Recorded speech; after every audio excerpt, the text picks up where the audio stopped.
It is. Do I need to come down and get anything? Since you guys have been grafting, you can just come do this. Now, this is my first class. So. Well, It's fun. grafting is just, it's way easier than what we want to think that it is. I was the same way. When I first started doing this, I tried to overcomplicate it, and it was a total flop at raising queens because I overcomplicated it. Grafting is actually very simple, but the grafting is just one small part of raising queens. The more important part of it is making a good cell builder. If you don't have a good cell builder, it doesn't matter how good of a graft you have, because they're not going to make many queen cells. So the hive that I make a cell builder out of is also the one I graft from, because bees recognize related bees. Honeybees can tell at the egg stage whether that egg is going to be a full sister, half sister, or no relation. And they're more likely to make a queen out of something more closely related. And so I just kind of try to cut out all of the variables that I can. So I graft from the same hive that I make a cell builder from. And over the course of a summer, I will probably choose about probably four to five different hives to graft from and make cell builders from. Our cell builders will last, and some of those I usually keep two going at the same time, and they'll last about anywhere from 6 to 8 weeks, and sometimes a little bit longer. Almost never less, unless there's some real problem, like there's diseases that you can get. Black queen cell virus being one. When a cell builder makes a bunch of cells and they don't emerge, and you break one open and the queen is just solid cold black, and sometimes they're a little bit icky and sometimes not, sometimes they're dry, but she's just cold black and dead. Black queen cell virus. Terramycin will fix that. In fact, that's the recommended treatment for it. But that cell builder that has black queen cell virus, then even if it's just one cell, I'm done with it. So that's about the only reason that they won't last 6 or 7 weeks. And we raise queens from this time of year until usually around the 1st of August. And it gets tough to raise queens after that because of daylight hours. And the bees switch from reproduction and production, they switch from that into winter survival in August. And it's all about daylight hours. They quit being as generous with the resources in raising queens, and it's tougher to get. You can get queen cells, but not nearly as many. And it's kind of discouraging when you've been getting this bar with only 1 or 2 misses on it, and then you get one that has a fourth of them made into cells and the rest of them not. That's August queen rate in West Kentucky anyway. You guys might actually, if you have a honey flow, they'll keep making queens. We don't have a honey flow in August except on the river. And we have honey producing hives on the Ohio and Mississippi rivers. And you could raise queens down there, but by that time I'm done raising queens anyway. I'm ready to do something different. But anyway, making a cell builder, choose the hive you're going to make that you're going to graft from. The hives that I choose are the ones that the queen starts earlier, starts producing brood earlier. They build up faster than the other hives. Of course, they have to overwinter, none of that matters.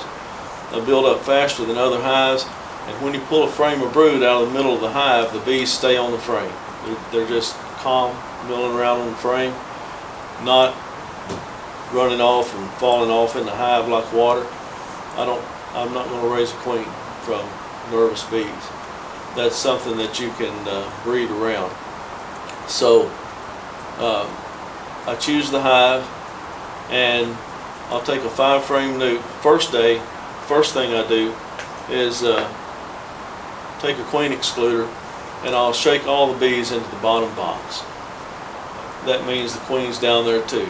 I'll fill the second box full of brood. Put all the brood, maybe save 1 frame out to give to the queen. I just swap the frames, top to bottom, but the frames I'm putting in the top box are brood and bees is all. I put a queen excluder over that bottom box and put the brood on top of the queen excluder. That pretty much guarantees the queen's going to stay in the bottom. And young bees, which are the ones that you want to raise queens, because their glands are more active. Their wax glands are active, their hypopharyngeal gland makes royal jellies active, and that's what you want. They'll come up through that excluder and take care of that brood. I come back the next day, and I take a 5-frame nuke and I put 4 frames, mostly of capped brood. Now, if you were going to move that nuke and use it as a cell builder but put it somewhere else, you want open brood, and because bees will stay with open brood. They're not guaranteed to stay with capped brood. They don't have any particular care for pupa, but they have to feed and still take care of larvae. So the bees will stay with larvae, not so much capped brood. Will you tell them the story about how you the difference between larva and pupa, so they can maybe put their... Well, larva is what's in this frame here. I mean, as far as the doorstep. Oh, the doorstep, like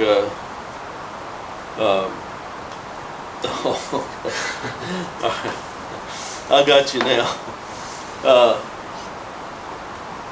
What he's talking about is an example I give of why bees don't care anything about pupa, but they always stay with larvae. And the example I give is if the doorbell rings at 3 in the morning and you go to the door and there's a baby on the doorstep, nobody on earth that won't pick that baby up, take it in, take care of it. But if you go to the door and there's a mouthy 13-year-old that's right, that's a pupa. Yeah. That's the pupa.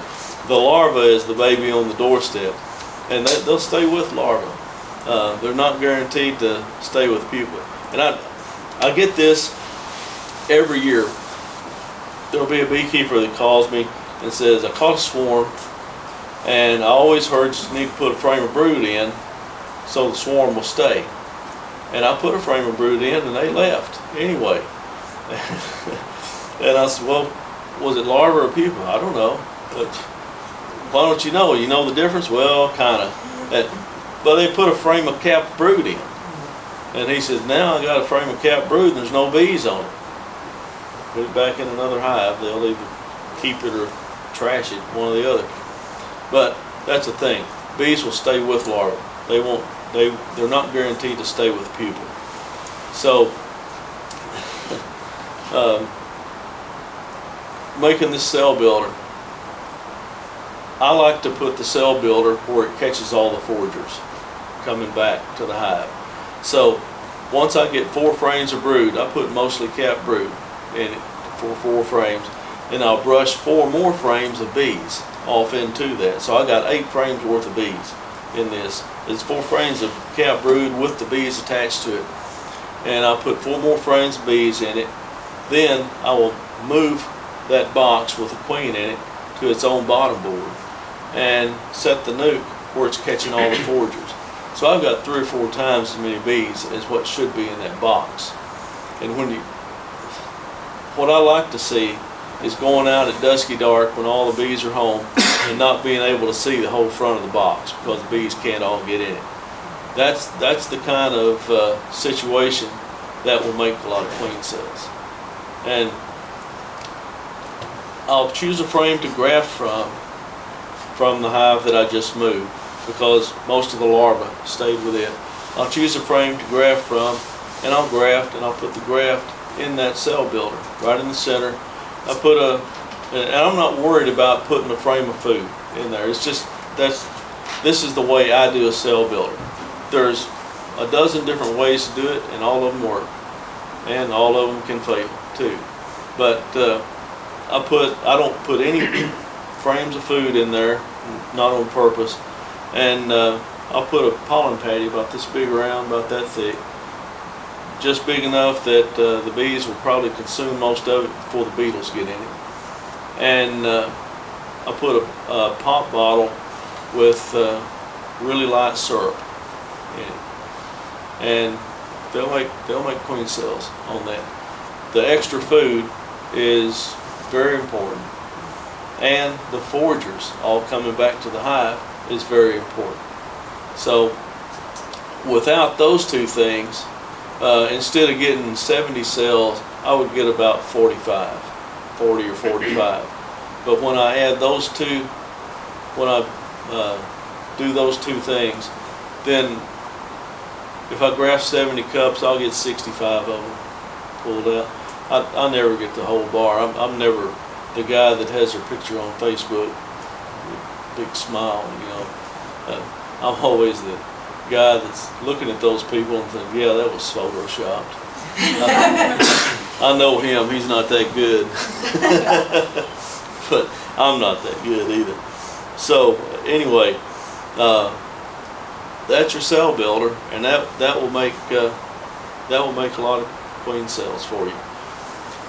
Remember, when you're making queen cells, that for every cell you're going to need at least a couple of frames of bees for a mating nuke. The exception to that is if you're using these little mini mating nukes, and I've used them, but I don't particularly care for them.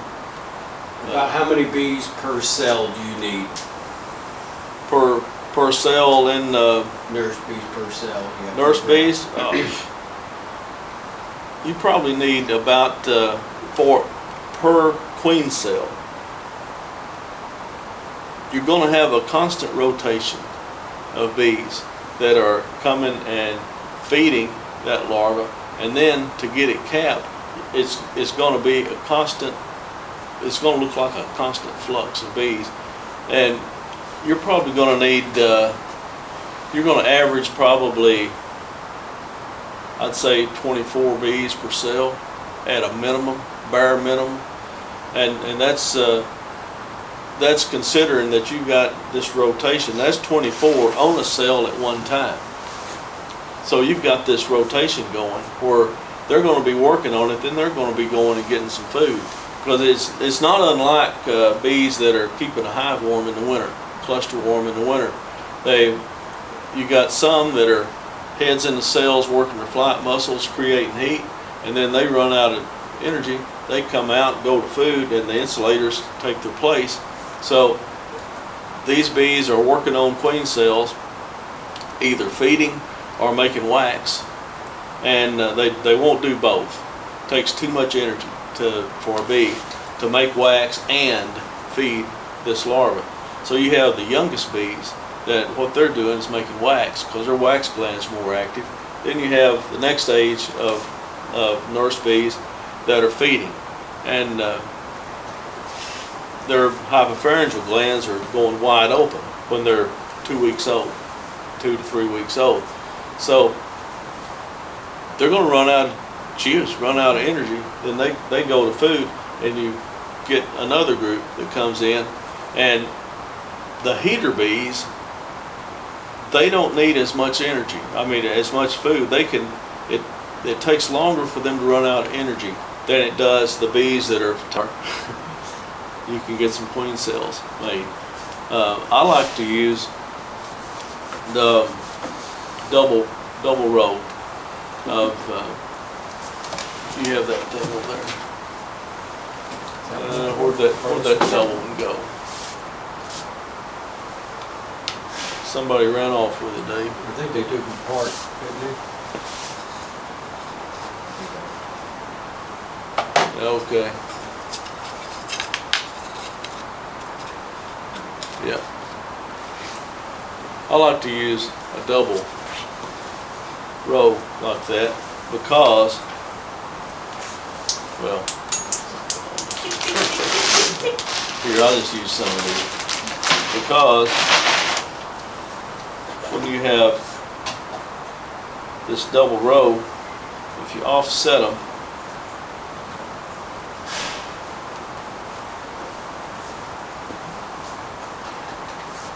like this, the same number of bees that would be making 2 cells here will be making 3 cells. So you increase your production by 50%, and that actually decreases the number of bees that you have to have per cell, because they can work on more than 2 cells at a time. And, you know, a lot of the stuff that I talk about, somebody, well, I had a person say one time, "You are a genius at beekeeping. You know all this stuff, and you've got all this figured out." And I told him, I said, "I'm not a genius. I'm a thief." And he said, "A thief?" I said, "Yeah. Every good idea I've ever had, I stole from somebody." I mean, this was the guy that I was talking about a while ago. That I used to go over his place quite a bit in Mississippi. That's who I got that idea from. Actually, from his wife. She's the one that figured it out. He wasn't even that smart. But it was his wife that did that. She did all the grafting for him. It's the first person I ever actually saw that did grafting, and I was kind of amazed because it went so fast. And that's what people that come to our school, we spend probably 8 hours a day grafting and doing queen stuff, and they're amazed at how fast. And if I'm grafting a bar, if it's a good frame, I'll have this bar grafted in 5 minutes, maybe less. It takes longer to put the cups in than it does to put larvae in. But one of these double cups, 7 minutes, 7 or 8 minutes. They're amazed at how fast it is. But if you don't have a good frame of larvae, it is so painful, because it's just like, where's another one? You got to find another larva. And The difference between a new frame and an old frame. a new frame and an old frame. This is a middle-aged frame here. This is your 50-year-old guy frame here, and a 90-year-old guy frame is solid black. It's just the older brood frames are black because there's no wax in them. It's all larval sheds and skin. It's more paper than it is wax. But this is a good frame actually to graft out of. The new frames are the ones that are bright colored wax, brand new wax. Those are absolutely the worst frames to graft out of. The reason is this tool will poke right through the cell, and there's nothing you can do about that.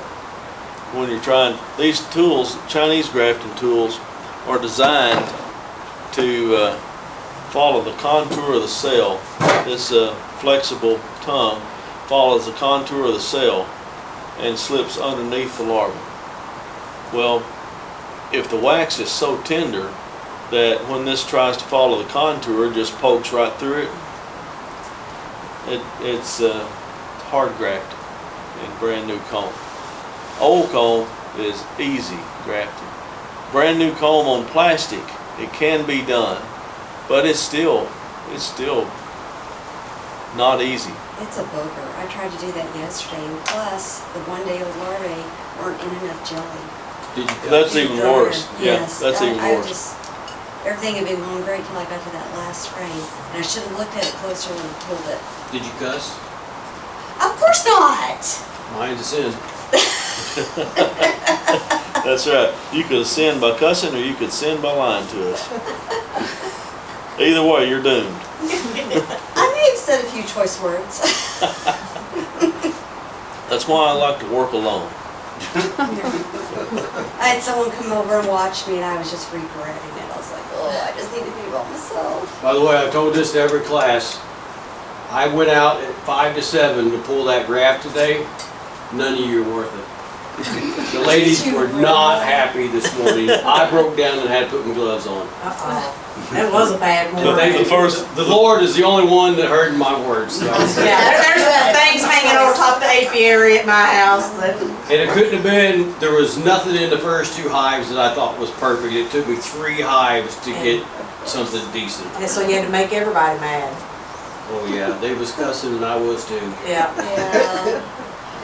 Well, thank you for your sacrifice. Yeah. Probably 20 to 30 stings in 5 seconds. Oh, gosh, yeah. And then the smoke went out. And I'm like, oh, I don't need everything. I'm just pulling one frame. Oh, I needed it. That's when you need everything. Uh-huh. There was an episode of Seinfeld one time that I have begun to live my life by. It's called the Costanza Yes. philosophy, Yes. where my first instinct, You do the opposite. I stop and just go the other direction. Yeah. And That's, who knew? It always works. yeah. And if it goes perfectly, you screwed something up. You just don't know. yet. You just don't realize if it yet. it goes perfect, then you know that you mashed the queen. Yeah. You can look in the bottom board and see her all curled up down there. Ooh. Not good. But we'll practice grafting, and grafting is let the tool do all the work. Don't try to scoop it up. Grafting is a motion like throwing darts. Be decisive about it. Don't hesitate. Just take the grafting tool, lay it on the bottom edge of the cell cup of the cell, like that. Go straight in, straight out. And if there's a larva in there, it'll pick it up. What's your favorite tool? This one, The silicone? yeah, I like those. The silicone is easier on the larva getting them off into these cups. I've had those for that too, but I only bought mine from Dorothy, and I haven't found a place to buy them online. Temu. Oh, okay. I bought some from Temu, and I'm no advocate of buying stuff off the communist Chinese website, but I'm surprised you didn't get a tool that was about this big. I know, yeah, it looks like a normal tool. It goes in. Either when you get it, it's like It's like- keychain size, or it's like a hammer. Yeah. You know? That's always the joke. It's like, oh, I ordered such and such on there. Oh yeah, you're gonna get a Yeah. dollhouse. But anyway, I think they cost about $3.50 or something like that Yeah. off there, and that's pretty cheap. But the shipping was like 20. Oh yeah.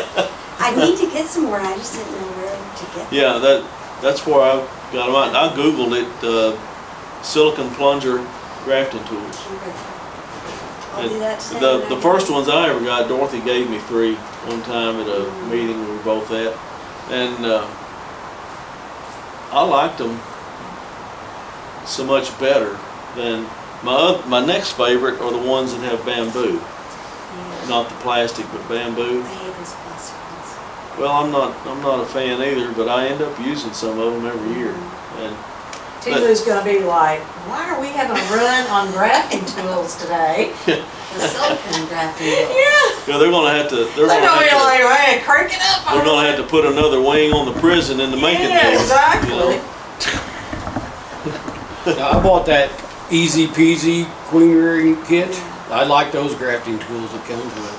Really? I How did. are they different? I don't know, but it takes the plunger or the tongue's a little more Yeah. stiff. I But like once you what get Dan included in his kits. I bought one from the expo. And I opened it up last night when you and I were texting actually. I was like, what is actually in this thing? I opened it. between, and then he'll tell you too, but between, like I put it in my mouth for the saliva for the lubricant, I've had good luck with it.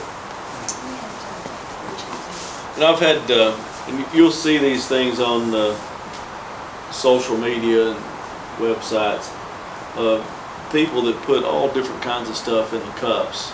it's called wet grafting, or that it's not necessary when you're using these tools. Wet grafting, the purpose of it, you're preloading this cup with royal jelly or with something else so that you can float that larva off in there. If you're using a static tool and having to scoop the larva out, it floats off easier if you have some more royal jelly in there.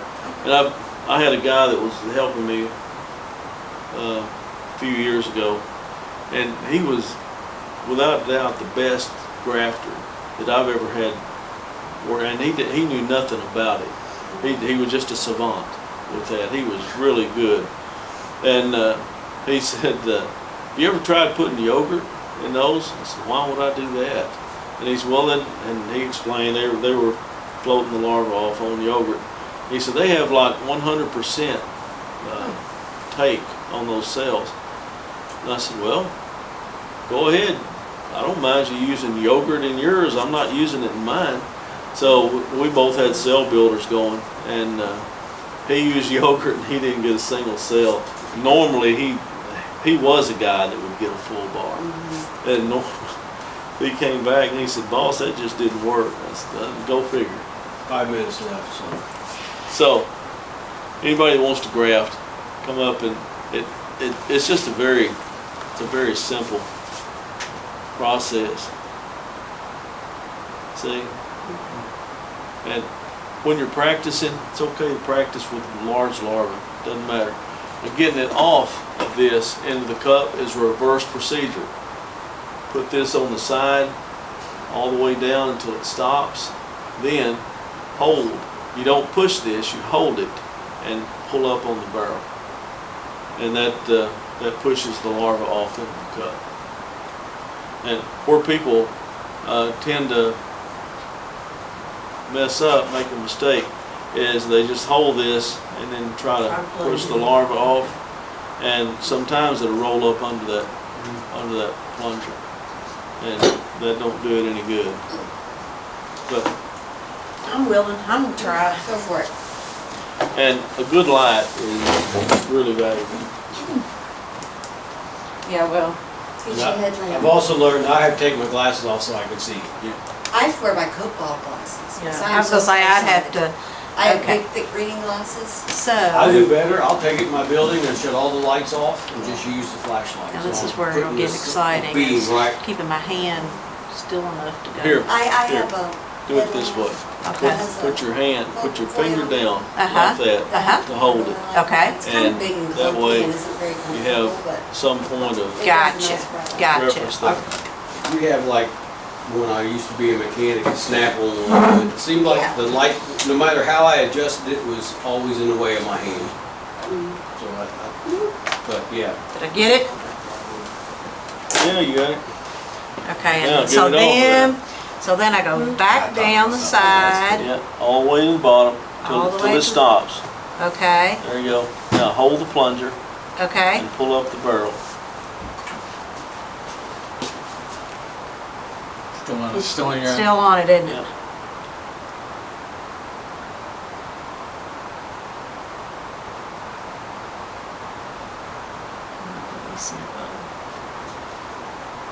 This like is it's when backwards. you're Looks doing like you it have for the tool yourself. You backwards. just put it in your mouth. I do that. That is the most frustrating thing. When you get the perfect larva and you realize you grafted it on the wrong It's on side the of back, that it's on the tongue. back side. It's on the back side Yeah, of your the- plunger won't push it off. Ah, okay, Just So put it's your on the mouth back and side. clean it. Yeah. You just you just clean them off and Clean then, 'em off. Dude, I'm so bad about everything. I got So- so many animals, nothing bothers me. this is the side that I need to pick it Yeah, up on. that's right. Okay. Yeah. Okay. And when you know it's, like when you graft one, you're like, clean your plunger off, you're like, yeah, that one was too big, I can taste it. So It's that solid. That's a good one. Okay. They'd make a queen out of that.